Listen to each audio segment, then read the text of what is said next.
guys, here come the dollies. They got fresh sinkers, hot coffee, and the sweetest smile.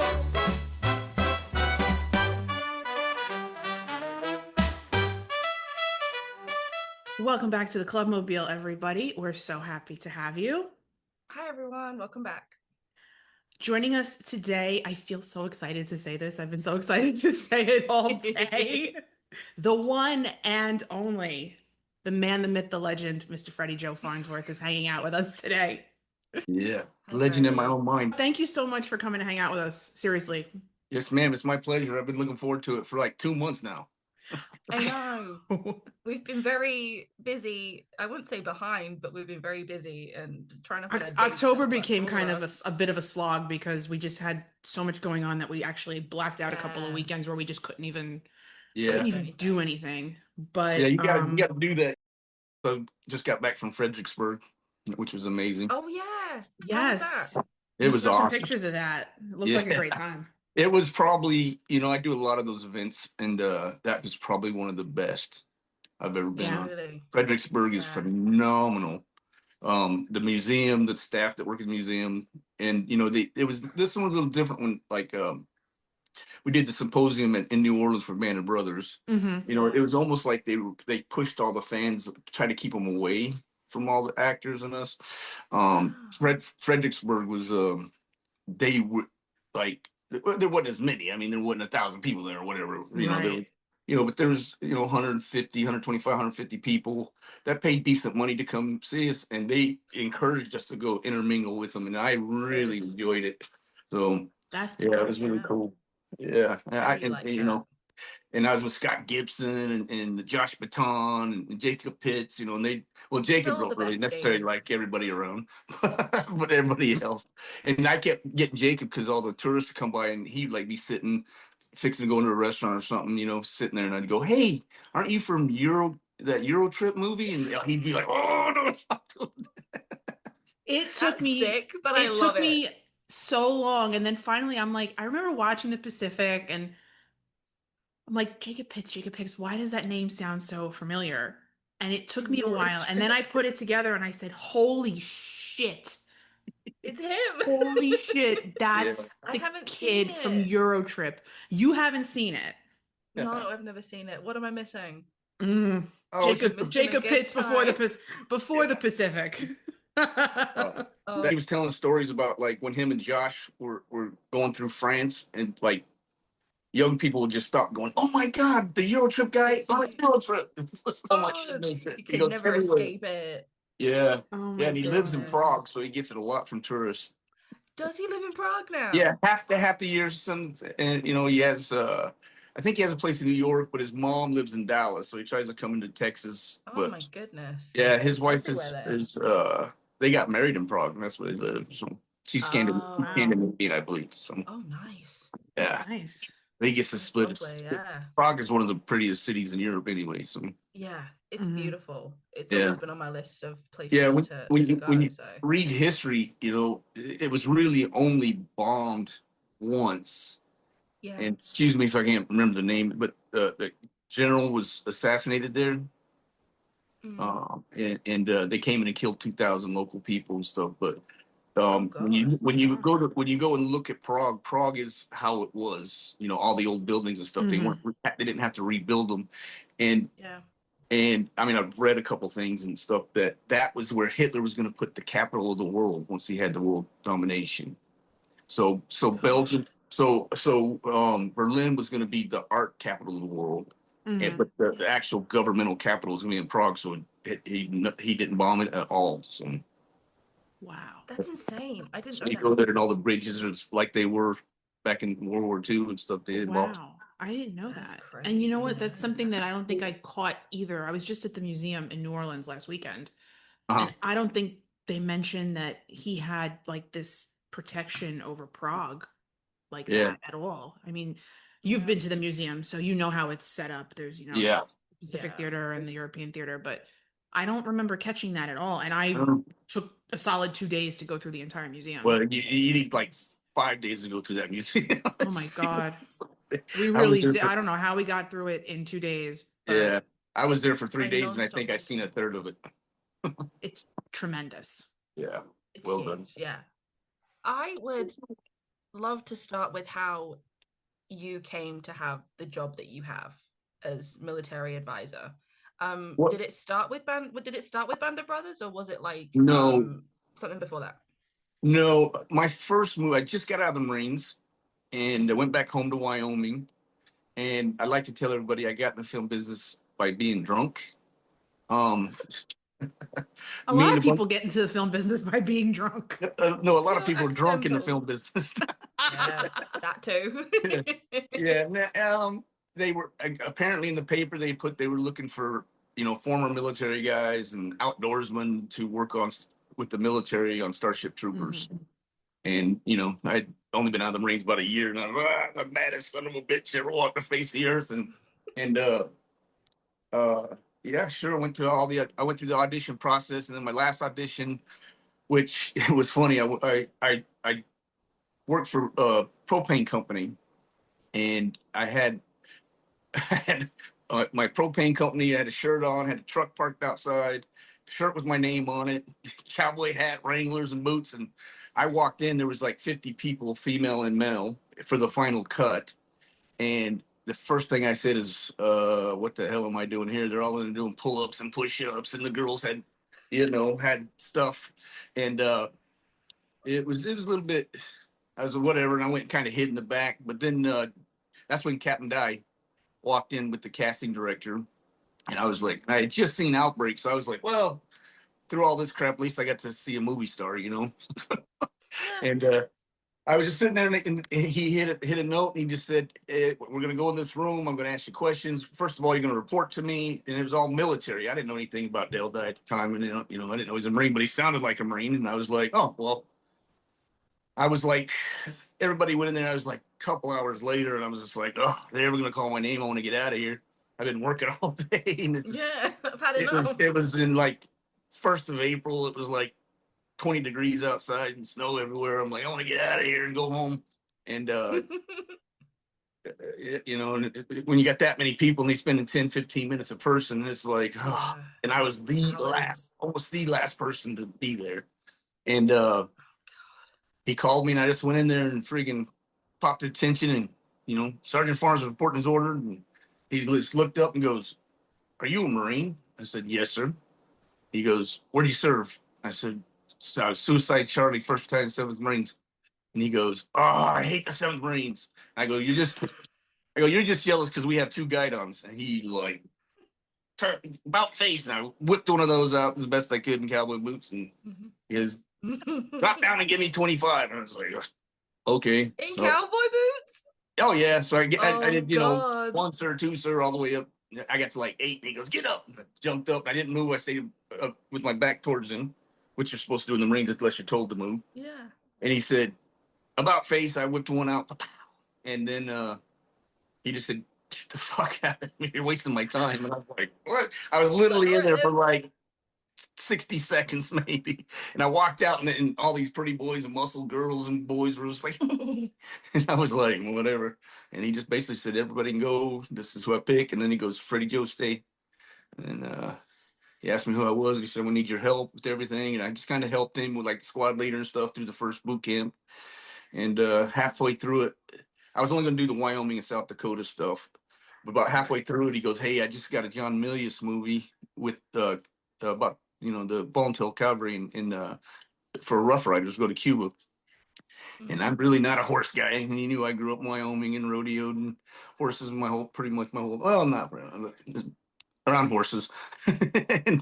and he said, "How would you like to come to Hollywood, finish this, and come right?" So I did. I came back to Hollywood, finished it, and next day I was on my way to Texas to do another movie, and I got my first acting and my first stunt job on that, and I was hooked. This is what I'm doing for a living. So Yeah. that's how it That's what started. it was. Wow.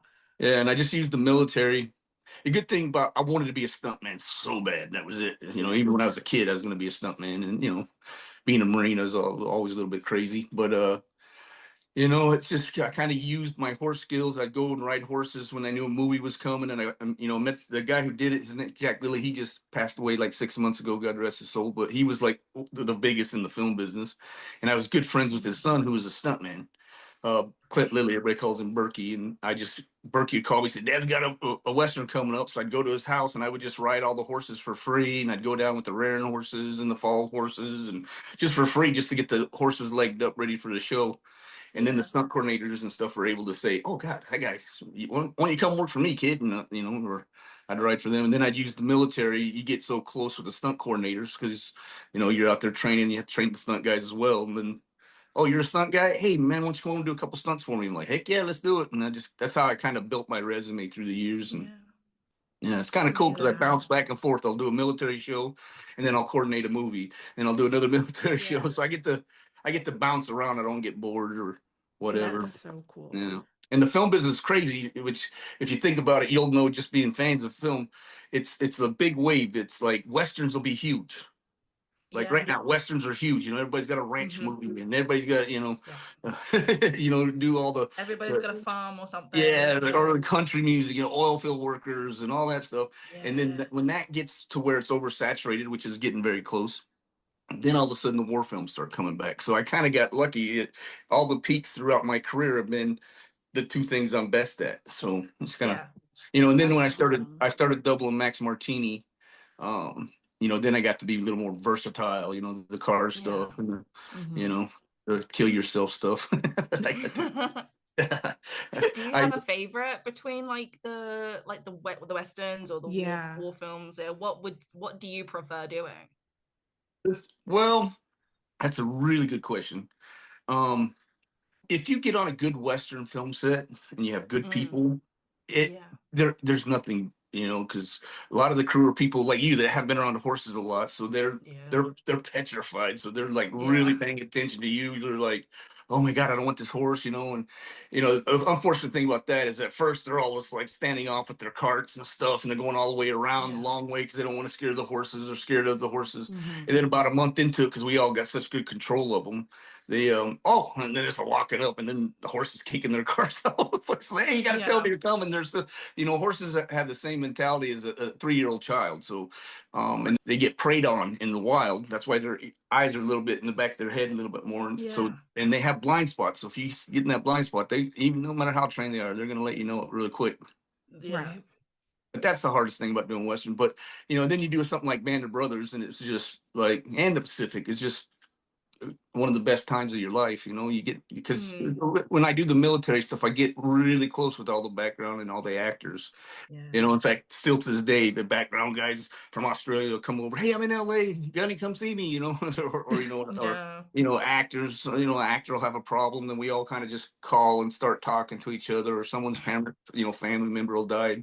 We'll send representatives to the funerals, or somebody's getting married. My last marriage before my last divorce, but my last marriage was like Michael Cutlass said, okay, I'm going, who's going? A couple Band of Brothers guys came, a couple Pacific guys came, and then all the Western guys. So it was a bunch of cowboys and a bunch of actors, and it was we all went to Vegas and just had a good time. But that's really sweet. Yeah. But I really, a good Western with good people, good horse wrangler, good horses. Yeah, man, it's fun. It's really fun. And usually when you do that, you're off somewhere away from a city, So there's not as much, like hustle and bustle and demand. I mean, of course, a film set brings all that anyway, but it's not as open, I would say. Yeah. When I did Alexander, there'd be days we'd have 1,000 background performers and 250 horses and 50 stunt guys and that's 10 crazy. Actors, and this is like everything's going different. 2 different film crews. Everywhere. Yeah, first and second units going. It's a lot. It's almost too much sometimes. Like World War Z. It was when I did World War Z, it was just I was in Malta. Then the next day I'd be in Budapest. Then the next day I'd be in Scotland. Then the next day I'd be back in Malta. Then I'll be back in London. It was just constant. And it's such a big production that you have 50,000 for executive producers and producers. So it's like this one's saying I want this, and that one's saying no, we're not going to do it. So you're just running around going, oh. Here, there, and everywhere. Your internal clock must have been you are a well-traveled guy. Oh yeah, I've been around. I got 3 ex-wives. Of course, I've been around. That's not what I meant. And at the start, he said, "I don't talk about women." At the start, he said, "I don't talk about women." Well, I There it don't talk was. about personal things. No, I know. I'm just messing. How was the experience on Band of Brothers and the Pacific? Do you have a specific favorite memory, or were they Because we've all heard were they both stories. just excellent? We've heard My stories. Yeah.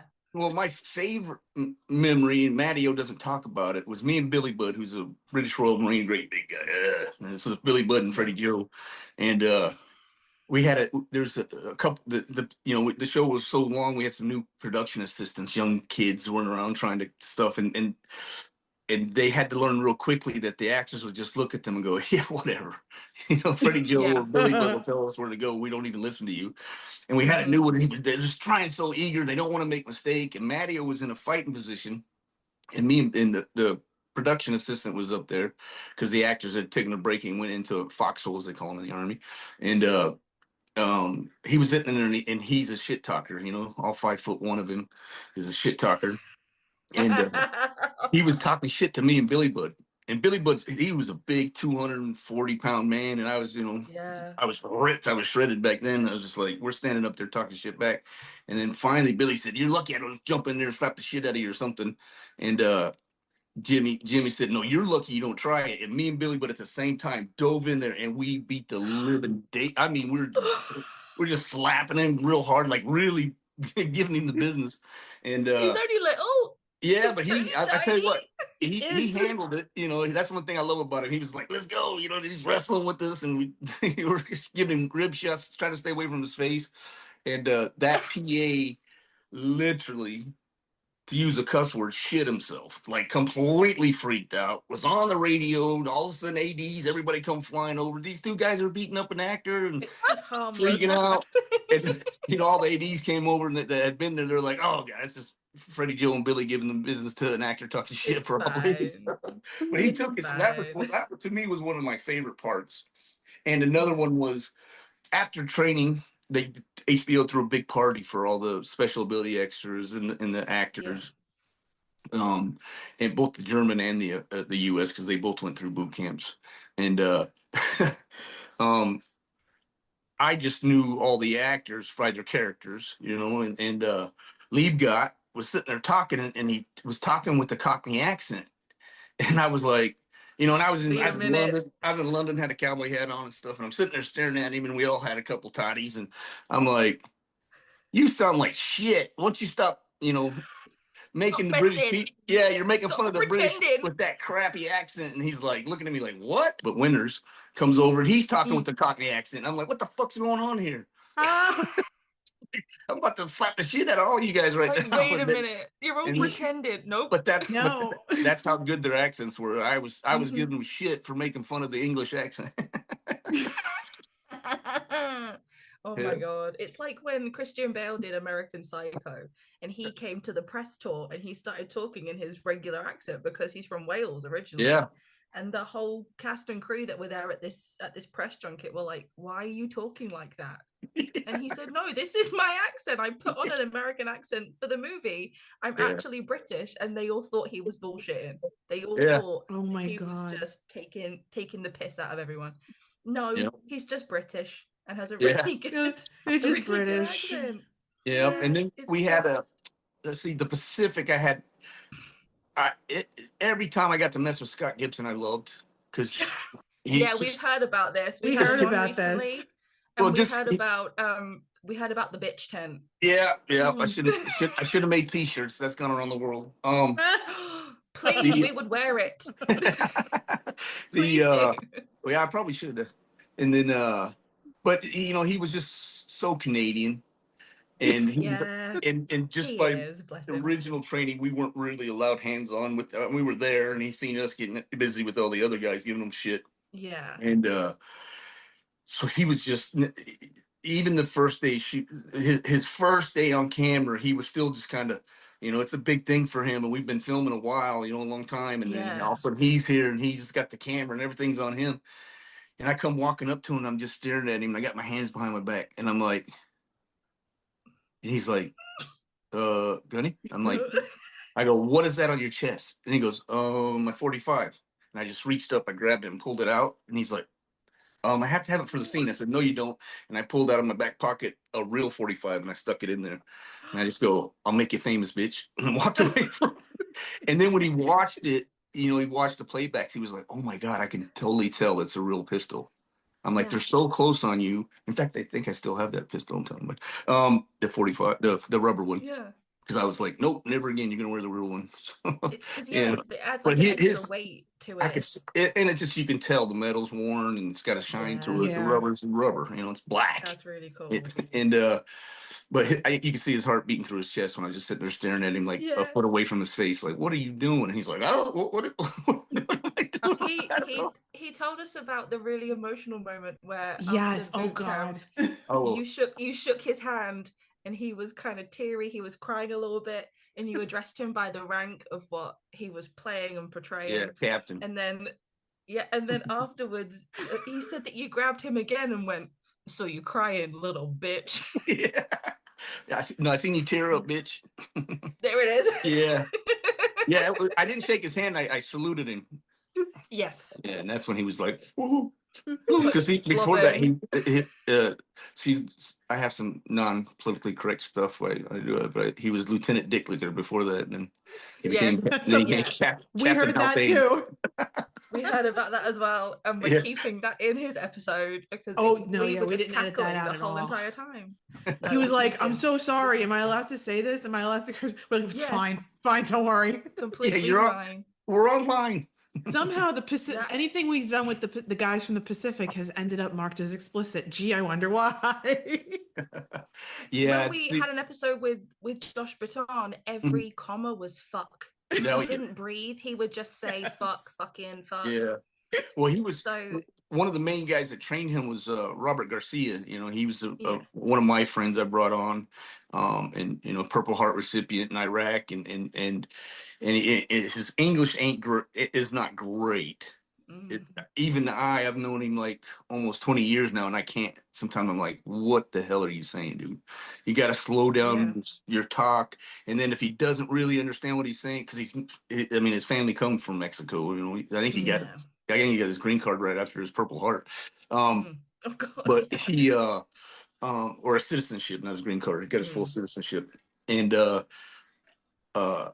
when he gets, especially Marines, because that one, I still remember the first day, and I had Bunch, who was an Anglo Marine, who was a friend of mine I brought over. I had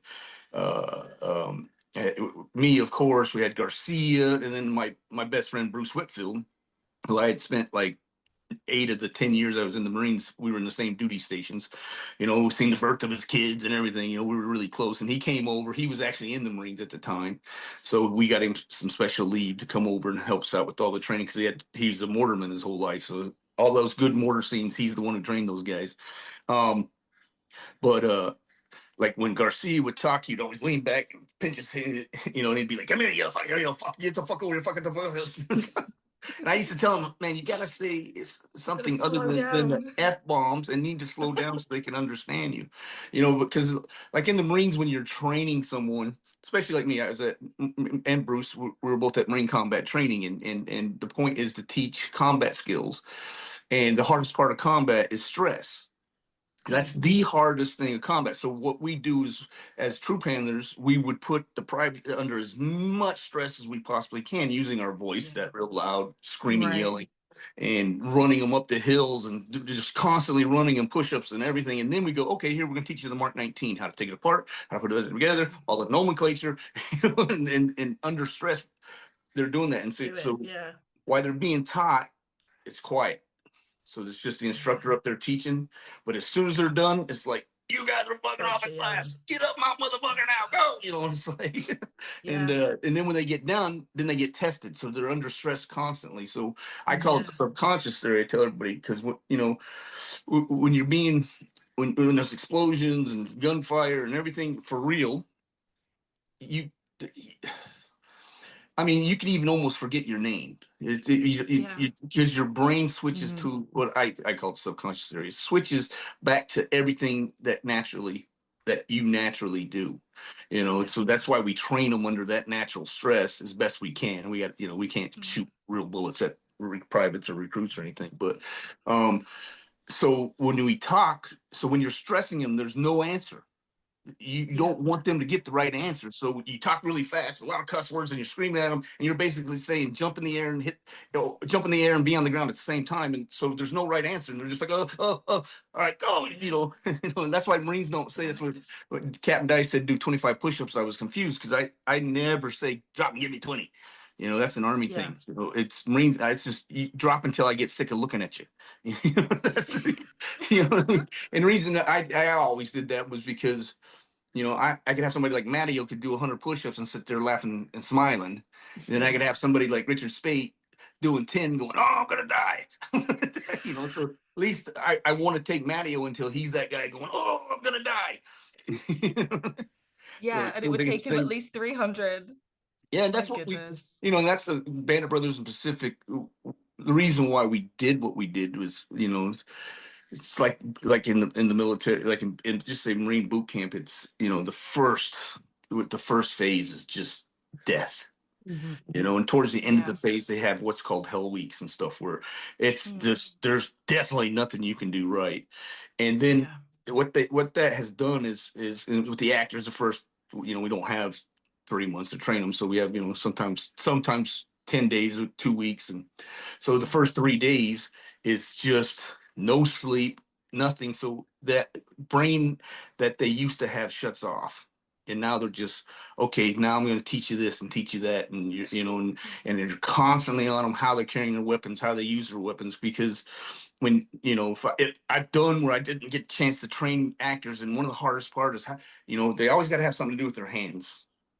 That's why you watch shows and the police right before they go in the building, they cock their weapon. You're like, wait a second, that would already be cocked. You wouldn't wait till you got it would already be right. And because they have to have something to do with their weapons. But what we teach them is, just hold your weapon. If you watch every different actor in both shows, they hold their weapons differently when they're arresting. Like they'll cradle it, they'll put their hands on, one will just hold it straight down. And that was taken away. I don't have anything to do with my hands anymore because I got my weapon. My weapon is my hand. It's a part of my arm. So, and that's all the same thing. We give them subconscious theory. So when they get to set, they're not thinking, what should I do with my hands? Or, what should I do with you're holding something. Right. Yeah, you're responsible for this. You've been doing it. Yeah, you've been doing it already. Now and if you talk to Josh Baton and them, they're like, oh, I'll go on set and I automatically go right back to that training you guys. And I'm not even thinking about it. It just does. But second nature after all that time. Yeah. Do you have a favorite between Band of Brothers? Oh yeah. And the Pacific? A favorite of the shows? Yeah. I'm fortunate. I was able, because I did them, I already knew the difference between the two.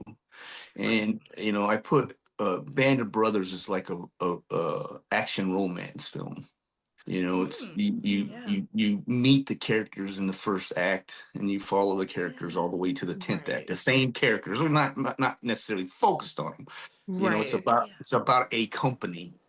I knew the Pacific was about, well, figuratively 4 different divisions, and people were in each division, and each episode covered what that division, they were in that division basically, or in that 2-5 or battalion, whatever, the 5th Marines or the 7th Marines. You talk about Barcelona and stuff, and I knew it was going to be a lady's favorite, because it got to a point where I knew the characters, I knew what the things were about, but to the normal person, it became just a guy in a green outfit. And then, I can see that. It wasn't a personal thing where you seen them as a kid in the first episode, and then the 6th episode, kind of what they were going through now is taking place, and you feel that pain and suffering, because you know more about his character, a little more personal, and I tell everybody to go back and watch the Pacific again, go and because the second time you've taken Band of Brothers out of your head. The problem is a lot of people when they seen the Pacific, they were thinking, oh, Band of Brothers, here we go. And it was not like the Band of Brothers. It just started at war. and it Yes. wasn't Yes. like, It was very jarring. Like the first It Yeah. time I was, and watched it did. It I took me watched like it- 2 or 3 watches to really, first of all, understand, like, put the faces and the names because you're not following them straight through, yeah, but also to really absorb it, yeah, really absolutely. absorb it all. I think that's Yeah, what a lot of people have a problem with Masters of the Air as well, is that they've compared it to Band of Brothers and they've compared it to the other Pacific, two. and it's Yeah. not. It's a Yeah. completely Yeah, different, and it's I completely think that's different. the thing, is they have to understand each one is a completely different war in and of itself. Yeah, They're like, all being fought simultaneously, and you have to Yeah. kind of piece it together. and that's kind of why I liked how we did the Pacific, because that's what it was like. Mhm. I mean, it was dark and bloody and just, they did Normandy, which was dark and bloody, and Saving Private Ryan, but they Mhm. did Normandy. The Yeah. Marines in the Pacific did that 12 times. Yeah. Yeah. They did those beach Essentially, yeah. landings and wide open on the beachheads, and having to get a strong point on another island, on another place, and Yeah. and the difference was, once they left Australia, they wasn't like they had places to go train what the next mission was. They would go. Yeah. They Just kind of chucked in. when I could tell you, like, Desert Storm, it was like, oh God, you guys are so easy. I'm like, it wasn't easy. It's just we trained for 7 months to do exactly what we did those first 4 days. Well, those first 4 days were supposed to take us a month, but they let the Marines beat the Spear Point, so it only took 4 days. But Yeah. 4 major days, and that's because I mean, every day we were training some sort of what we did, and but when you're doing the island hopping, you're on ship floating to the next place. 15 days later, the bombshells are going, and you're still on the ship. It's not like you go. Yeah. And it's Right. just like, and World War II was a man's war for sure. Not to Yeah. to be bigoted or anything, but it was those dudes. Wow. Yeah. Yeah. And I don't. I'll probably get a lot of backlash. Probably, but people say, "Oh, today's day they couldn't do that," and that's bullshit too. It's when you're in those situations, Band of Brothers guys, and in the shows we try to show it a lot, is Marines are trained, Army guys are trained. We don't, you have all your chain of command and you have everything. And yeah, we get a little easier stuff nowadays, like PXs and good restaurants and all that stuff. Yeah. But you take that next step for the guy to the left and right, not for you, not for mom and pop, Yes. not for apple pie, not for your wife or your girlfriend or anything. Right. It's like, let's put it like like Desert Storm. I was there for about 3 weeks, and I was due for transfer, and because of my reenlistment, and I had put in to go to Mech Deck Quantico, Virginia, officer and gentlemen and trained officers, and I got my orders. You're gonna leave in 2 weeks, go back to the States, and I was like, hell no, I'm not. I am not. My squad. Goodness. I am the squad leader. What kind of man would I be if I just left my guys here? But that's the mentality. Not that I was great, but that's the mentality almost all Marines have. There are some that'd be like, "I'll take them. I'm out of here." But Right. Yeah. back then, that mentality was just constant, and it was never second guessed at all. The the politics during World War II was win at all costs. Nowadays Yeah. it's win the first 2 days, and then let's criticize it a lot more. Right. Let's Everybody, reevaluate. Yeah. yeah, everybody, including the enemy, has cell phones and is recording everything. So Yeah. unfortunately, the ugliness of war nowadays is no big secret. So Yes. Yeah. it makes it a lot difficult. But yeah, those guys back then, it's like I want to do a film, which is very difficult to do, on Korea. Everybody's like, oh, the Yeah. World War II guys. I'm like, the guys in Korea, they were fighting with the same outfit in 20 below weather, with the same stuff they wore in World War II, the same equipment pretty much. It was just, they're out there freezing to death, but they just kept going, doing what they were supposed to do. Yeah. And it's pretty amazing. Those just when you think about it, nowadays you go to mountain warfare training or the winter part of it, and you got big jackets and big boots and big everything, and And that's just not how it was. Yeah. no, they just had what they had, and it's pretty amazing. Pretty amazing. But yeah, both shows to me, like I said, they're great shows. It's one of my favorite World War II films though is The Great Raid that we did. The raid on. I haven't seen it. I need to watch That's it. it's based off the true story. The largest raid still to this day, 517 POWs rescued. But it got caught up in the middle of the Miramax Lionsgate and the Disney fight over Miramax. It was all kind of came back, I believe, from Fahrenheit 9/11, 9/11. Miramax was, and then Disney said, nope, we're not going to release that. Disney wasn't political back then. So, we're a family show. We don't want to show our government in a bad way. Right. And so what Miramax did, the Weinsteins, is they started a new company called Lionsgate. And so they released it under Lionsgate, and Disney was like, you're still known as us. You're attached, Miramax attached to Disney. What are you doing? And they're like, we don't care. And they released that. So the Weinsteins had all their money involved. I think it was like $80 million into the Great Raid. And so they said, okay, well, we have the release rights. So they did like a weekend at 300 movie theaters and then shelved it. Right. But it's it's really just Benjamin Bratt and James Franco and Freddie Joe Farnsworth, Max Martini's in it. That's why I became. That's how I became. Who's that guy? Who's that guy? I became Max's stunt double. Was the director kept coming and separating us, and he was one of my best friends before that. But he just kept separating us. I'm like, what the heck's he doing? And he's like, come over here, and went looked at the monitor. Well, on camera, we looked like we were twins. So I was playing the lieutenant. He was playing a sergeant major or first sergeant, I think it was. Yeah. And I was like, oh, I was like, see, if you made me your stunt double. So could be together forever. Yeah, like a year after the Great Raid, he got a show called The Unit, and I did his stunt on it. And that day, they bought the whole season. And after that, for like 19 years, I did everything for him. But the Great Raid is really good too. Captain Tech advised it, and I got casted, but he's like, "Hey, you're here, so you're going to be helping me with the military." So that was kind of cool. Yeah, you're going to be like, pulling double duty. Yeah. Why does he get to yell us? He's playing Lieutenant Foley. What does he do? What's going on? Exactly. Wait a minute. Yeah, exactly. But both those shows are different. But like I said, if you look as one as a full on war drama, that's the Pacific. But if you're looking for, it's more, Band of Brothers is a little more romantic, a little more you get this, you just get to know the characters better. So you do. And people are very protective over both of them, which is all this time later now to see it too is still. Oh yeah. That's very very protective over both of them. Which one is their favorite? Who is their favorite?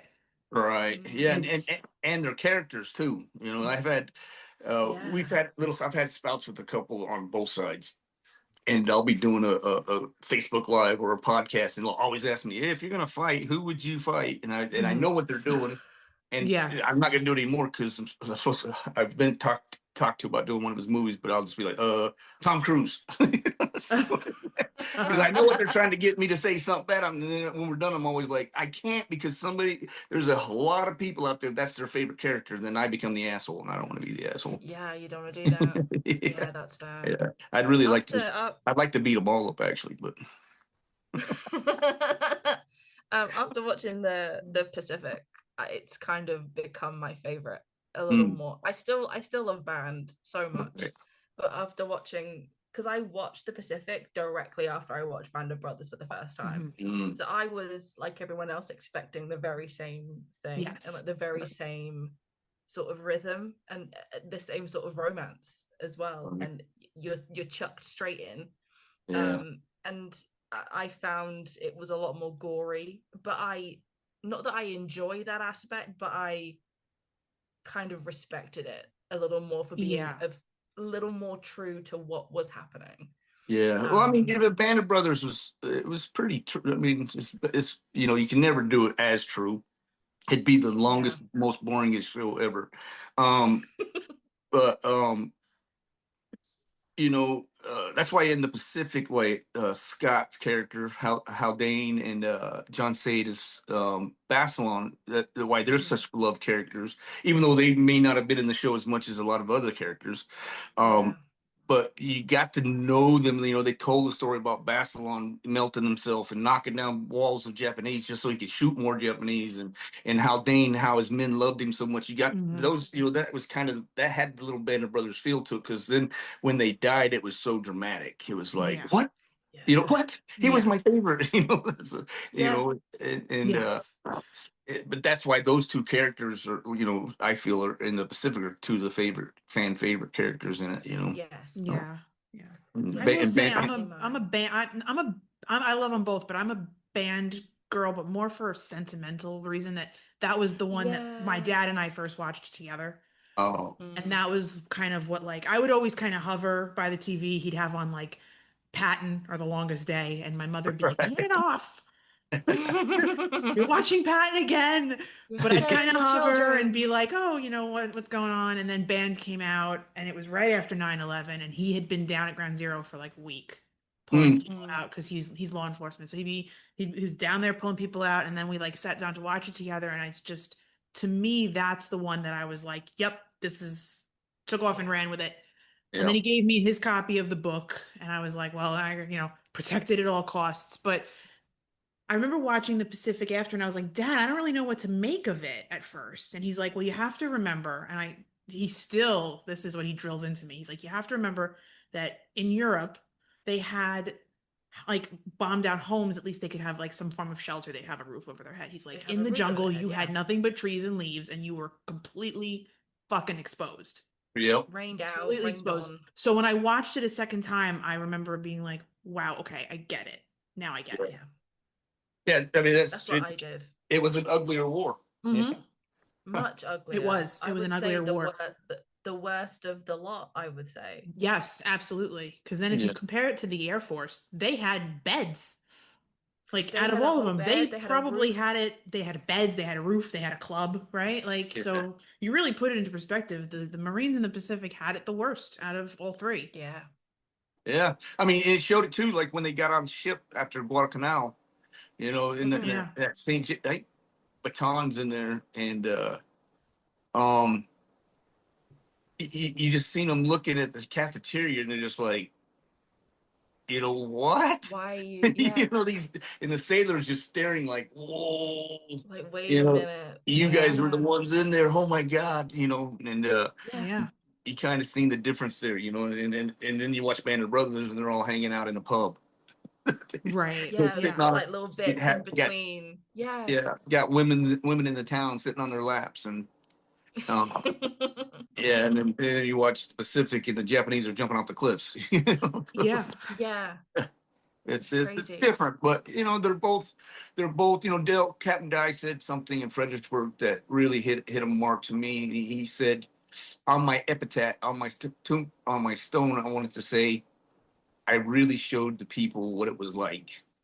And I was like, damn, that's it, you know. So I mean, I get enjoyment out of that. You know, when I did say a movie, when I did World War Z, and I came a little late, and the person they had before was never in the military, and then they found out I was in the country. I had just finished Captain America, and they were like, "Oh, you did Brad Pitt already come over?" And I got the show, and it was just, like I said, with all the producers and the crew was huge. I mean, I'm fighting with transportation guys over what kind of helicopters in the movie. I'm like, well, you know what I mean? It was just, I don't know. it was a constant fight. And then I'd say, you know, they're like, yeah, but you know, the zombies are the big part of the film, you know, and it's everything else is kind of secondary. And I go, well, look, let's put it this way. If I want the audience to be petrified. Right. I mean, that film petrified the shit out of you. If you know, Yeah. I wouldn't let my 11-year-old watch dark, it. You know what I mean? Yeah. And I said, if you want that to look real, you know, this mythological thing, you have to make the world around it look real. So when the National Guard moves in at the start of the movie into Philadelphia, they got to look like National Guardsmen going to fight these things. And then all of a sudden, 20 seconds later, there's zombies coming back at us. But if you don't want to be the audience to be petrified, you want to make a 1970s Japanese Godzilla. You know, have the you know, like the IDF, you know, I got to train these IDF. I got to train these two ladies, you know. Well, they were in the IDF. One was a singer and one was a dancer. I'm like, they need to be trained. So I went and did a 5-day boot camp with them, and then they were like, oh wow, okay, we Yeah. see now, because they look like they're true soldiers, you know, IDF soldiers going through and fighting these zombies the best they can.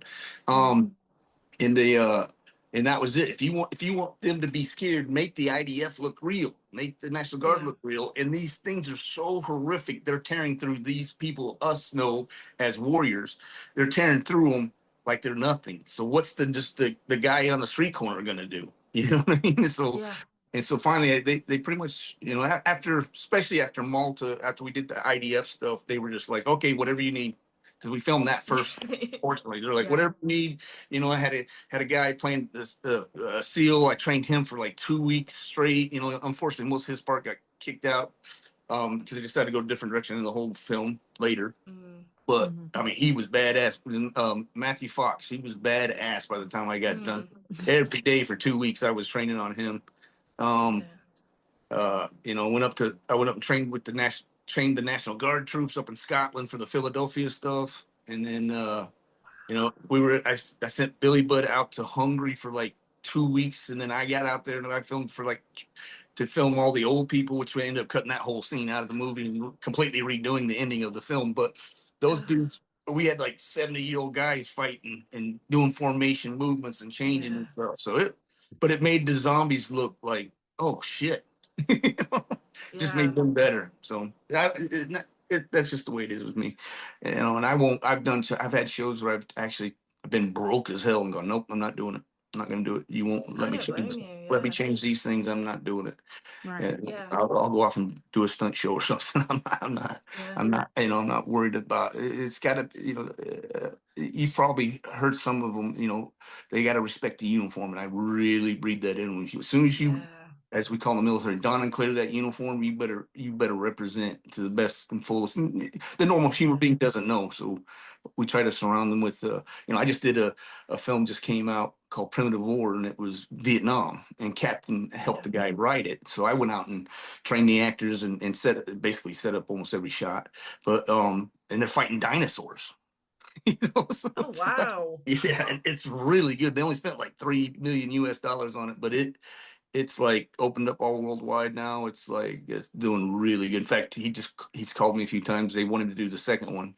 It's based off. There's a 7 books called Primitive War. So nice. But you know, sometimes you get actors that think they're bigger than what the part is. You know, and it's like when you're doing a show about World War II or any war, no actor's bigger than the part they're playing. So he just happened to, you know, that's normal. You know, having people like Schwimmer and even Donnie Wahlberg, you know, because he was, you know, from the what was he, Backdoor Boys or New Kids on the Block, whatever it was.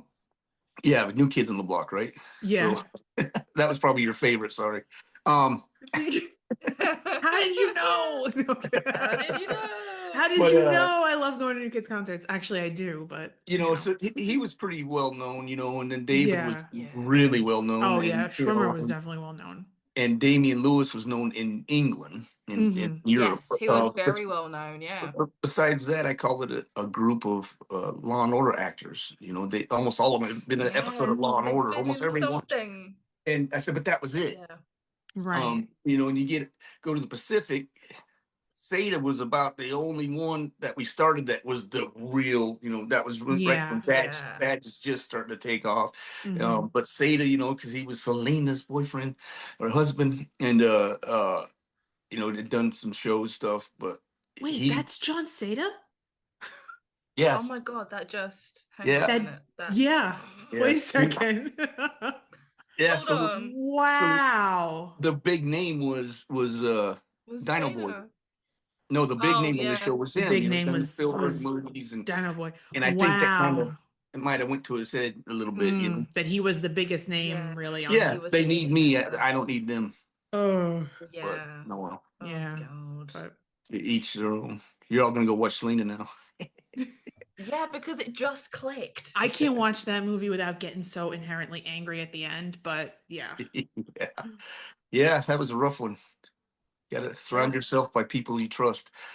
You know, so Exactly. I have like 3 guys that are true friends. And those are the guys I could call at 3 in the morning, and they don't say why. They're just like, give me an address. Yeah. I'll be there with a shovel if I And need there's to. a couple of them would be Marines, and the other one's Army guys. Yeah. And I See, don't no hold, rivalries. yeah, well, I don't hold it against him too much. Being in the Army. Doesn't make Too him a much. good It doesn't family. mean he doesn't at Yeah, all. not Just too much. Too much. Just a little bit. Oh, we That's gotta like have. That's like NYPD and FDNY. You know, at the end of the Yep. day, there's friendly rivalry there. Oh yeah, got to get it. I do a charity every year. Oh no, I don't have the plaque here. It's called Our Heroes' Dreams, and I just had it yesterday. And then my friend Chad Bennett, he goes almost every year. And this year we got to ride together in a golf cart, and the whole time I'd pull out my Marine Challenge coin to mark the ball, and then the next one he'd pull out his 82nd Airborne Challenge coin, and the 2 guys with us are just like, you guys are like a married couple. Because the whole time I'm like, well, if you were in the Marines, you wouldn't have done that, you know. Exactly. But yeah, it's That's there. cute though. Oh, It cute. I love is. that. Cute. It's cute. Married. That's very cute. I could sit and listen to I you could talk listen to about every story yes, ever. every story, not just like Band of Brothers or the Pacific stories, like just any story. Yeah, You're that's the awesome. way. You're awesome. That's the way. I do have one final question. Sure. What's been the favorite movie or TV show you have ever worked on? It does not have to be banned or the I just got asked this weekend. It's so hard do to it answer. again. So hard to answer. I You really give a different answer now than you gave the other day. I don't know if I can. I tell everybody because I came back from Alexander, and I was doubling Colin Farrell on Alexander. So I had the long blonde hair, so it was way long and professionally done, and it's nice. And everybody was just like, "What?" And literally, I was back from Dublin, the lead actor of the biggest movie at that time made, and it was 3 days later. Jack Lilly Todd Forsberg called me, said, "Hey man, I really need some horse riders. It's just like special ability background, but it pays good. But he goes, but I need horse riders, because we got a ton of people in this town in Deadwood, and I need, and it's just a studio called Melody Ranch here in L.A. in Saugus, and come over." And I went over there, and there's some cowboys I knew, some rodeo guys, that I knew. Alan Jordan, who's a great bull rider, and all this stuff. And we'd work like 13 hours, but 12 and a half of it, we'd just be playing poker every day. we'd go, okay, I need 2 riders. You go out and you ride for one scene, then you go, okay, we're done. We'll call you when we need you. And we go back to this little shack and we just play poker all day. That's amazing. All day long. Easiest payday ever. Yeah, Sounds like it. And it got to the point where I'm like, oh man, I really don't want to go do another job. It's crazy. This is cushy. Yeah, I was making like $1,000 a day playing poker. I'm like, oh, amazing. I'll let the cat out of the bag. Me and Alan Jordan had a little cheat code, so I'd let him win tonight, and then tomorrow night he'd let me win. So we have a really good friend who her favorite movie is Alexander. Oh, yeah, nice. So if you have anything you could send us that we could send her your time in Alexander. Oh, I got a wonderful picture. I'll text you as soon as we're done. Please. And I'd like to say I'm charismatic, but I'm not. Colin had jumped on the Frisian, and I had done some stuff before, so he came on to do the real close-up stuff. Yeah. And I was sitting there talking to him, and Colin's a lot like a Marine. He likes to touch you while you're, it's like, I love you, man, hug, and he likes to touch you. So he put his hand on my shoulder, and I think I put my hand on I might have been on his knee, and I'm sitting there talking, and the set photographer goes, Freddie Joe, Colin, and we both turned around like that, and he took the best picture I've ever taken. So it's to two Alex, and we're both in the same wardrobe, and awesome. it's people look at it first going, I don't know which one is which. Yeah, and then I got some pictures. Nice. I got some riding pictures that like 2 or 3 pictures of me riding the Frisian. You got to zoom in to say, oh shit, that is Freddie Joe. That is Freddie Joe. Yeah, Now I think I had to invent, because I originally went out. I trained calling for like a month here, but I originally went out. I got a call from Dell, said, "Hey, Oliver Stone wants you to fly out to Morocco and work a deal out with the military cavalry, because they have horses in their cavalry. Because yeah. I guess the guy wanted like $150 for a horse and rider a day that they were going to use, and they had 280 horses or something, 80 people. And so I flew all out to Morocco, went met the military, worked out a deal. It's like $25 a day, a horse and rider. So saved a shit pot of money for production. And my job was going to be all the history books. Alexander, his famous war formation was a diamond formation, Yeah. but nobody knew what it was or how to do it. There's just diamond formation. So I invented a way of changing from column of two, column of one to column of twos to column of fours into a diamond to move. And I was out there for about a month training the Moroccans using hand and arm signals with flags and colors for different units. And and then we just implant actors or stunt doubles into the spot that they needed to be in that diamond formation. But then Colin, I guess, got into it a little bit with the stunt double and said, I watched this guy do everything on a horse for the last month. So they go get your hair dyed and that's kind of how it happened. That's beautiful. Yeah. That's awesome. But Wonderful. I was the only American stunt guy, so it was pretty rough. Oh God, yeah, They I were- bet. Yeah. they were trying to kill me. Trust me. Yeah, The stunt guys were that like, seems to be the way it goes. yeah, the English stunt guys don't like American stunt guys either. I don't Nowadays, know why. 'cause That's well, rude. well, the British stunt guys do what's called a registry, Yeah. and you train and you have to pass 5 different disciplines. But they train for years, and then they get tested by the like the old stunt guys, I guess. I imagine guys like the Armstrongs make out what the tests are and stuff, and the U.S. anybody can say they're a stunt guy. I'm not gonna hire them unless I know who they are. But you don't know how many people I've met that said, "Oh, I'm a stunt guy." Then I look them up and I'm like, "What? No, you've never who done are a you? stunt. Yeah, you've never done a stunt." And then they're almost like they're protected because it's a union. There's 360 guys that can do stunts. So if you have 20 movies, all of them are working all the time and they're very protective of it. And that's why they are. But I mean, I've worked with them enough. Like when I did Captain America, got on the stunt team, I had tech advised Spy Games, and he was the stunt coordinator. And I was the only American besides Brad Pitt and Robert Redford on the whole show. And then the stunt guys were like, "Oh, you're a stunt guy." Steve Dent was the stunt coordinator, and he's just like, I'm running around with them all the time. And he found, he knew I was a horse guy because when I did Band of Brothers on episode 3, I right after boot camp, I had flown back to do a movie called Semper Fi. It was a pilot for Steven Spielberg production. He was producing it. And it was the mean drill instructor. So I flew back, did play that for 6 weeks, and then I went back. And the first day I got back from the airport, Mr. Spielberg was there, and he called me in his office and said, "Hey, will you play this part for me?" And I'm like, "Well, I'm going to tell you no." If I have to. He goes, "It's not very big, but it Do was you the guy." get to tell Steven Spielberg no? I don't think you do. Well, I I've said no, but not for a part. I see. Yeah, and it was the trooper on a horse in episode 3. So then of course they wanted a stunt guy to play it in England, and so I had to go to Steve Dent's ranch, which was awesome because I knew who he was. He was the Jack Lilly of England, and he had a cool old English ranch. It was amazing, and I got on the horse and rode like I was out with his daughter, and I got on the horse, and she goes, "I want you to do this, change the gears, right?" And I got about halfway down the arena. She goes, "Hey, Mike, get over here, get over here." And she came up. She goes, "Go ahead, get off. Go ahead and get off. You know what you're doing. Just spending more time." And so I got the part. So that's how Steve knew who I was.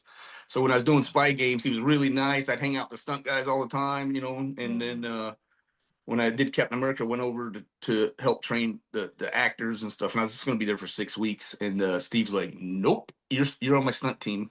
I need that Staying for the accent." long haul. Well, I just need the accent, If they need a stunt guy to talk, I got a guy that speaks American right here.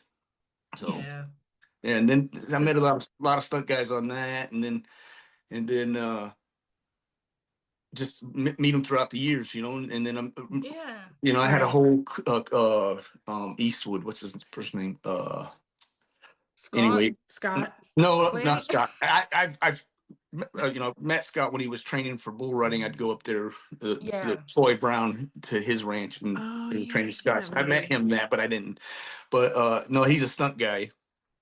And Simon Crane, and I met them on World War Z. So then, you know, I get back, I get a commercial. I'm driving NASCARs around, like real NASCARs, doing all the racing, doing stunt Geez. stuff. And it's like, oh, Yeah. Simon Crane told us about you. And I was like, oh, shit.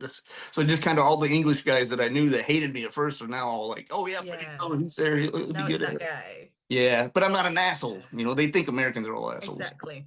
You know, I'm the No, guy they that goes, do, and I don't know why. yeah, I'm the guy that goes to I don't Mexico get it. to rodeo and jump in a car with like 12 Mexicans and show back up 4 days later. I'm like, let's go. I don't care. Why not? A lot of tequila on my breath. As you should. I agree. Yeah. I made that Um, short story long. When I do this, you'd be surprised how many actors or guys that work with me go, how come you mention Bruce's name and then I didn't bring up my name? Oh. yeah, it's like there's too many of you. I There's too can't many of you to remember. talk about. I can't remember everybody. I don't recall anyone's name. Yeah, Exactly. you know, one of the things I tell all the young guys when they're working, I say, you know, you only get 1,000 things right. You only get one fuck up Yeah. in this business, just like going to war. Mhm. So take every job, whether it's a low budget film that you're doing as a favor to something, like I did this dinosaur film for half of what I normally get paid, but it was for a Yeah. young director that I've known since he was 15, and he was straight up, whatever you need, you'll set the shots up, and all the podcasts he did, he'd say they're like, oh, the military is so amazing. You know, how did you know, I know you're a military enthusiast, but how he'd go, I just tell Freddie Joe what I want and just sit back, and then he'd say, And it okay, they're ready. happens. And I'd say, roll the cameras. I don't need to double check Right. him. And he goes, it was awesome because they're amazing. Yeah. Um, but you know, you only get one chance to do a shitty friggin' movie, then nobody wants to talk to you anymore. So I always Right. say, if you're gonna do it, do the $200 million movie. Put as much effort as you do on that one as you do on the $1 million movie, and you'll never go wrong. You won't have shit out there, and That's don't be true. afraid. Don't be afraid, like you're talking about Mr. Spielberg. Don't be afraid to say no. You know, I learned with the great Tony Scott, God rest his soul, when I was doing Spy Games. That was my first one on my own. And you know, I wasn't working for Captain. I was like on my own. I'm out. And I learned then really how to talk to directors because they really want to make it their idea. But I also learned to stick up for yourself when you're right. And what I would tell him is, you know, there's probably like 60 million Americans who have been in the military, related to the military, and all that stuff that have something to do with the military in their lifetime. And I said, if you want them all to get up and walk out of your movie, go ahead and film it that way. And he'd go, oh, all right, we'll try it your way. I guess not. And then he'd be like, oh, that's pretty good. You know, you know, Yeah. even like you get to Green Day when we're doing that, that was, you know, they were like, oh, they had a whole direction of When September Ends, how that video was going to go. Sorry. And then when I just did it like I normally do. Trained Jamie Bell. I trained everybody. Sorry, trained everybody, and then we set up the first shot, and it was them patrolling down. You know, well, it was after I had to go shave my head because the guy who was playing the drill instructor didn't show up, so I was a drill instructor in it. But like the very first combat days when they're patrolling down through this buildings and stuff, and they would look real. And I had probably 19 guys that just came back from Afghanistan. I got off 29 bombs, so I mean they were legit. I had the actor in the middle, which we spent a day and a half training him, and the director went, oh no, we're going all out. This is gonna look like real combat. He was just like completely changed the whole. It's great. He's like, I can't believe Truly. I would never dream I could direct something like that. That is legit, guys patrolling down the thing, getting shot at, and yeah, it was great. In fact, there was a scene. The stunt guys quit.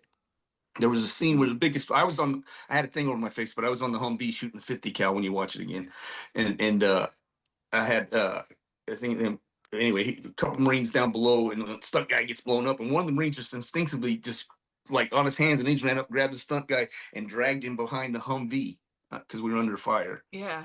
And the stunt guys were all mad. He ruined my thing. He ruined my shot. You know, he came and pulled him out. And I went and watched it, and I go, "Oh no, that's just legit. Yeah, that That's was just good. legit." And the director was like, "Oh my god, that's good," because it was slow Yeah. motion, and they got the Marine like low crawling out to grab the other Marine that's been wounded and pulling back behind. And I go, "You want a grill? There, you got it." And it stayed in. Stunk. I got all mad, and I The quit. Green Day video. Yeah, when September ends, It's such a good It video. is. No, and it I'm is. it won So video of the year. It's that good. knowing that I'm now technically 2 degrees from Jamie Bell, who's one of my favorite actors. Such a nice dude too. Is he? That's He would awesome. be. He was so I like love just, him. and he would like cook like in between takes and stuff. They'd oh, come over here, Mr. Bell. Sit down, and he'd be like, and all of us were like hanging off the Humvee. It was out in the middle of the desert. And it was like 110 degrees outside, and he'd just Oh be right. yeah. He'd be right in the middle, just hanging out, bullshitting with the Just a guys. nice The Marines. guy. That's so Yeah, awesome. with the guys just got back from. Love him. I think they just got back Yeah. from Iraq. They weren't Afghanistan, they were Iraq. So he was just like Yeah. hanging out with them, loving it.